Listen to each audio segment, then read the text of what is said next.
안녕하세요. 리눅스 네트워크 및 보안 구축 프로젝트를 진행한 팀 엔트로피 팀장 최영빈입니다.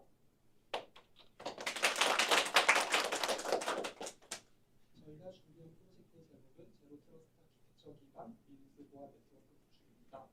오늘은 행사명의 설계와 구현 과정 그리고 보안 테스트 결과를 순서대로 말씀드리겠습니다. 발표는 다음과 같은 순서로 진행될 예정입니다. 먼저 프로젝트의 개요에 대해 설명드리고 팀 프로젝트 구성 및 역할, 수행 절차와 방법, 그리고 수행 경과, 그리고 자체 평가로 진행되어 설명드리겠습니다. 먼저 프로젝트 개요입니다. 저희는 키사의 보안 가이드라인을 기반으로 제로 트러스트 아키텍처 기능을 도입하여 리눅스 기반의 안전한 보안 네트워크를 직접 설계하고 구현하는 것을 목표로 하였습니다. 화면 1편을 보시면 키사의 침해 사고 신고 전환 중 서버 해킹이 가장 높은 비율을 차지하고 있습니다. 실제로 키사가 보안 가이드라인을 읽지만 이를 실제 환경에 어떻게 적용할지에 대한 구체적인 사례가 부족하다는 문제를 인식하고 보안 기술을 진행하게 되었습니다. 제로 트러스트 아키텍처는 기본적으로 아무도 믿지 않는다는 원칙에 기반합니다. 구체적으로 네트워크 내부와 외부의 구분 없이 모든 정보 지표를 검증하고 최소 관행만 부여하며 지속적으로 모두 처리하고 재평가하는 그러한 원칙입니다. 저희 프로젝트는 이 원칙을 기반으로 접근 요청, 검증, 허용, 모니터링과 로그 분석이라는 교육으로 프로젝트를 설계하였습니다. 다음은 팀 구성에 대해 간단히 설명하겠습니다. 저는 이번 프로젝트의 팀장으로서 자체 프로젝트를 기획하고 마일스톤을 수립하였습니다. 이후 가상 네트워크 아키텍처를 설계하고 스위치 기반의 IDS와 IPS 설정, 그리고 페일 기반 설정, MFA 인증 도입 및 비상대 접근을 담당하였습니다. 이후 프로페일, 로키, 그라파나 등을 통한 로그 수집과 중앙을 구축하였고 신뢰 엔진을 위한 알고리즘을 구상했습니다. 마지막으로 모의키 시나리오의 설계와 수행을 담당했습니다. 팀원이 정해있는 먼저 가상화 환경 구축을 시작으로 우분투 패키지 관리와 키사 가이드라인의 주요 항목을 실제 구현하는 데 집중했었습니다. 또한 SSH와 UW 수치 설정 및 취약점 분석과 실제 개선 내용의 반영을 조시에도 강화를 수행해주셨습니다. 프로젝트는 10월 말부터 11월 중순까지 다음과 같은 순서로 진행되었습니다. 먼저 프로젝트 기획 단계에서 목표를 구체화하고 마일스톤을 정하였습니다. 또한 네트워크 설계 지침을 작성하고 지침을 바탕으로 기획을 구체적인 내용으로 발전시켰습니다. 다음으로 환경 구축 단계에서는 가상 네트워크와 IPR 설계하고 우분투 변경용 파일을 준비했습니다. 이후 보안 정책 구현 단계에서는 키사 보안 가이드라인을 하나씩 적용하면서 기본적인 방어 체계를 구성하였습니다. 로그 관리 및 분석 단계에서는 인증 로그 분석, 비정자 로그 탐지, 중앙 로그 시스템을 구축 완료했습니다. 이후 2차 인증과 페일 투자를 도입하였고 그룹 자동화와 신뢰 검증 대상 알고리즘을 구현하였습니다. 마지막으로 모니터링과 관련된 보안 테스트를 통해 고도화를 진행했습니다. 앞서 설명한 작업 과정의 상세한 내용을 팀원 정리해드린 줄여서 설명드리도록 하겠습니다.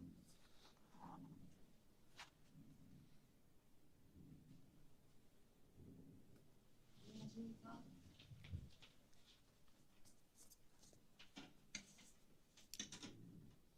안녕하십니까. 팀원 정혜원입니다. 저는 환경 구축부터 이제 방화벽, 계정 설정, 파일 이런 기본적인 보안 설정에 대해서 적용을 담당을 했습니다. 우선 저희는 일반적인 가상 머신인 버추얼박스나 VM웨어가 아닌 윈도우에서 바로 실행할 수 있는 WSL2를 선택을 했습니다. 그 이유는 이제 성능 오버헤드가 적고 시스템 리소스를 효율적으로 사용할 수 있다는 장점이 있기 때문에 저희 실습 환경에 적합하다는 생각이 들어서 WSL2를 이용해서 실습에 적용했습니다. 우선 저희 초기 네트워크 설계입니다.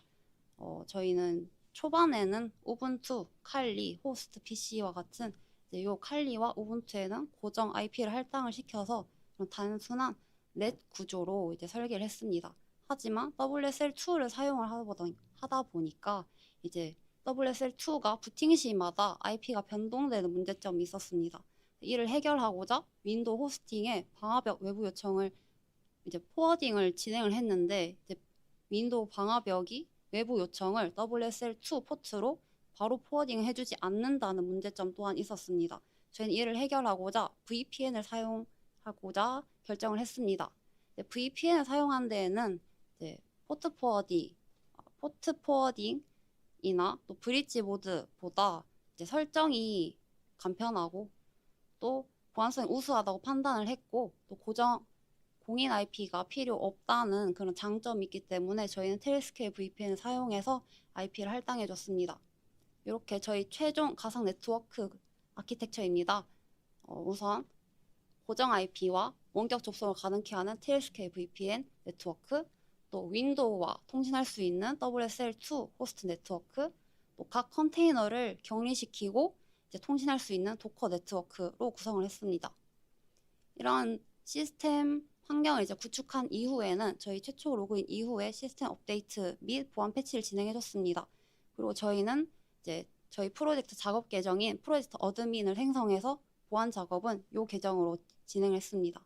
그리고 저희 우분투 패키지 업데이트 주기는 주 1회로 업데이트 전에 시스템 백업을 해놓기로 보안 정책을 설정을 해줬습니다.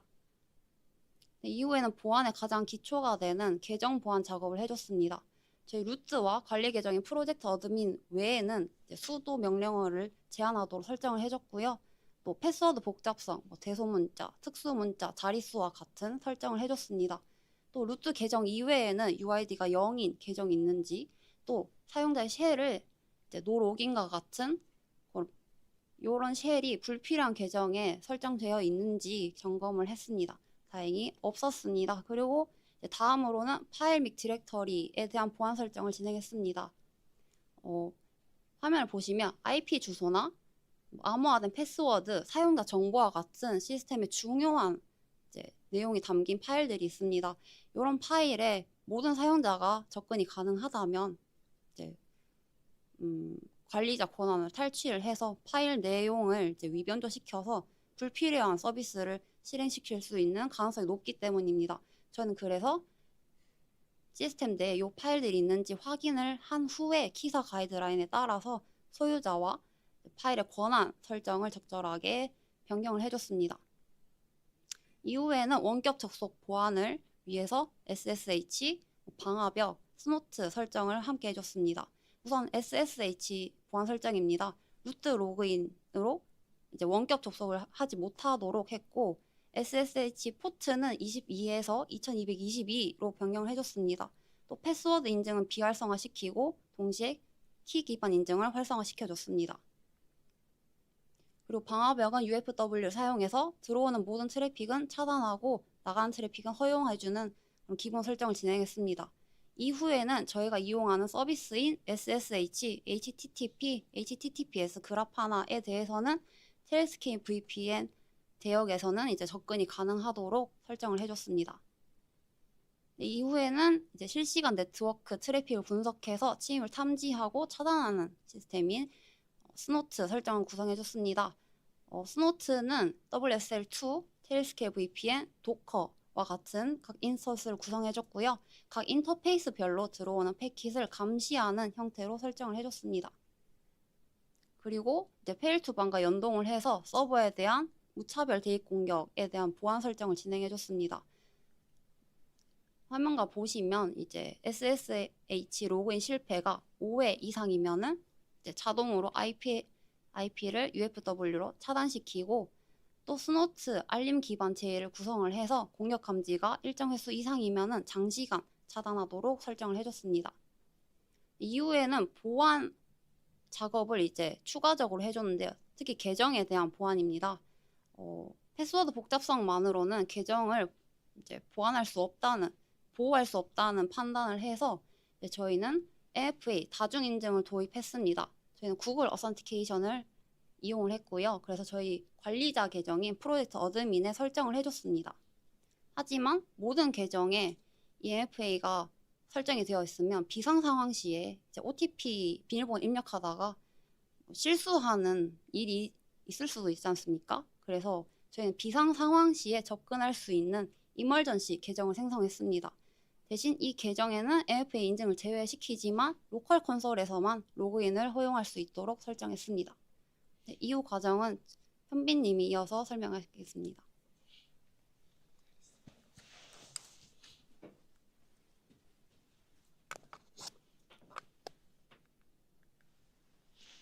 저희 팀은 이번 프로젝트에서 중앙 로깅 시스템을 별도로 구축했습니다.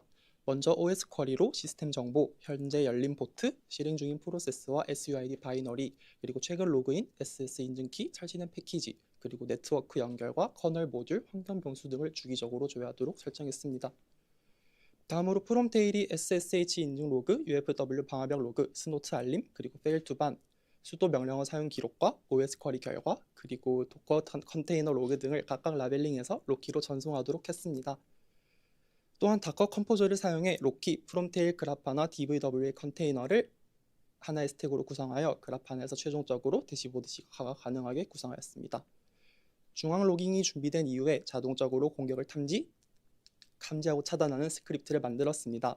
웹로그에서 공격 패턴을 감지하고 일정 횟수 이상 감지되면 공격자로 판단해서 IP를 자동으로 추출하고 UFW는 차단하고 그래프하나에 자동으로 어노테이션을 남기도록 설정하였습니다. 크론 자동화를 통해서 매일 정해진 시간에 사용자, 파일, 방화벽 서비스에 대한 보안 스캔이 이루어지고 일정 주기마다 스냅샷이 저장되도록 했습니다. 또한 로그 백업도 자동으로 이루어지도록 구성 완료했습니다. 자동화된 네트워크 스냅샷 내 항목은 주기적으로 도커 상태와 네트워크 연결, 신뢰 점수 및 주요 로그 등을 한 번에 저장해두고 사고 발생 시 시간대별 상태를 되짚어 볼 수 있도록 하였습니다. 저희는 사용자와 디바이스의 상태를 종합하여 신뢰 점수를 계산하는 파이썬 프로그램을 작성했습니다.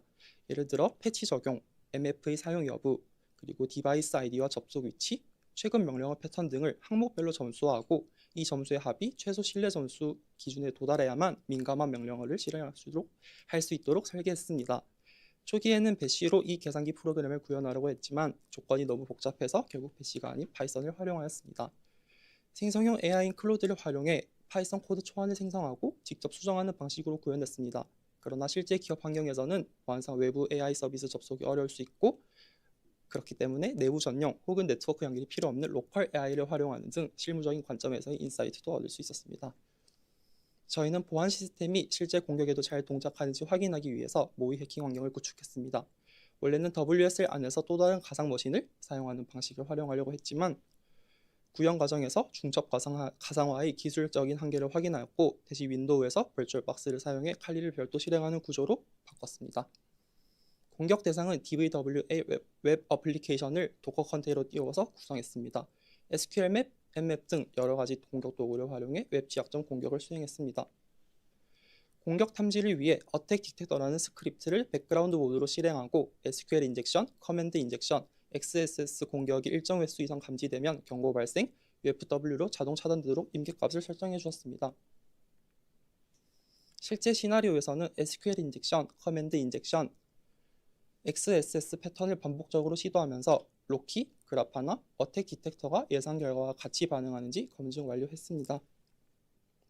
모의 해킹은 단순한 공격이 아닌 공격팀인 레드팀과 공격을 탐지하는 블루팀의 역할을 결합해서 퍼플팀 과정으로 구성하였습니다. 레드팀은 여러 단계의 스크립트를 작성해 공격을 자동으로 반복 실행했고 블루팀은 어택 디텍터 로그를 실시간 모니터링하여서 공격 흔적이 제대로 남는지 확인했습니다. 이를 통해 실제 공격이 발생했을 때 저희가 설계한 탐지, 차단, 시각화 시스템이 정상 작동하는지 점검 완료했습니다. DVWA를 타겟으로 하는 공격을 시도했을 때 시간대의 그래프 하나에서 생성된 그래프 대시보드입니다. HTTP 신호가 치솟은 시간대를 참고하여 로키가 모은 인젝션 공격 로그 대시보드를 살펴보았습니다. 공격에 사용된 쿼리로 필터링하여서 인젝션 공격이 들어온 로그를 확인할 수 있었습니다. 로키가 제대로 공격 로그를 모았는지 확인하기 위해 프롬테일에 설정한 8개의 로그를 살펴봤습니다. 그중 sys로그, fail to ban, WSL2 시스템 모니터링 로그에 WSL 시스템의 워닝 표시, IP가 규칙에 위반되어 드롭되었다는 기록들을 확인할 수 있었습니다. 역으로 로그를 확인해 나가며 공격 탐지와 설정한 보안이 방어 시스템을 잘 구현하고 있는지 확인할 수 있었습니다. 모의 해킹 과정에서 스노트의 오탐지 사례가 발생했습니다. 특정 규칙이 WSL 게이트웨이가 내부 장비를 찾는 정상적인 활동임에도 공격으로 잘못 탐지하는 문제가 있었습니다. 이를 해결하기 위해 환경 범수의 범위를 WSL2, 다커, 테일스케일 네트워크 대형 모두 포함하도록 확장시켰고 설정 파일에 새로운 규칙을 추가해 오탐지를 줄였습니다. 또한 어택 디텍터 로그에 실패 로그인은 여러 번 기록되었지만 테일스케일 대역과 정상 사용자에 대해서는 자동 차단이 일어나지 않도록 예외를 두어서 보안과 사용성을 동시에 고려하였습니다. 이후에는 안정성을 위하여 고도화 작업을 추가 수행했습니다.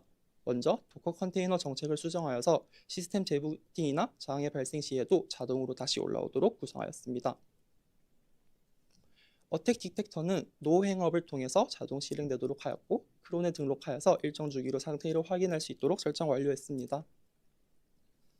앞서 모니터링 부분에서 설명드렸듯이 네트워크 스냅샷 스크립트가 15분 주기로 도커 상태, 트러스트 코어, 공격 로그 등을 모아서 저장하고 7일간 보관하도록 하였습니다. SSL TLS 인증서 생성으로 그라파나 HTTPS를 적용해서 중간자의 공격 가능성을 줄이는 준비도 하였습니다. 설정들이 제대로 동작하는지 확인하기 위해서 SQL 인젝션 공격을 20회 시도했습니다. 어택 디텍터의 자동 실행을 확인하였고 다커 재시작 동작과 크론에 등록된 작업이 잘 이루어지고 있는지 생성된 파일들을 확인하면서 검증 완료했습니다. 이후에는 오픈VS를 이용하여서 설정한 보안 시스템에 대한 4번의 테스트를 수행하였습니다. 1차 테스트에서는 그라파나 10.0.0 버전에서 심각한 보안 취약점이 발견되어서 10.0.1로 업데이트 완료했습니다. 두 번째 테스트에서 여전히 HTTP 관련 중간 수준의 취약점이 여러 개 발견되었습니다. 먼저 DVWA의 보안 레벨을 상향 조절했습니다. 3차 테스트에서도 마찬가지로 보안 레벨을 올렸지만 HTTP에서 취약점이 계속 보고되었습니다. 내부용 취약 테스트 서비스라는 점을 고려해서 DVWA 서비스를 일시적으로 중단하기로 결정했습니다. 4차 테스트에서는 이전까지의 패치와 설정 변경을 모두 반영한 뒤 재스캔하였습니다. 결과적으로 네트워크 위험 요소는 0건이 되었습니다. 내용을 정리하면 테스트와 개선을 4번 반복하면서 취약점이 줄어드는 과정을 확인할 수 있었고 제로 트러스트 원칙에 맞게 지속적인 검증과 개선을 수행했다는 점이 이 프로젝트의 핵심이었다고 말씀드릴 수 있습니다. 이상으로 팀 엔트로피의 발표를 마치겠습니다. 들어주셔서 감사합니다.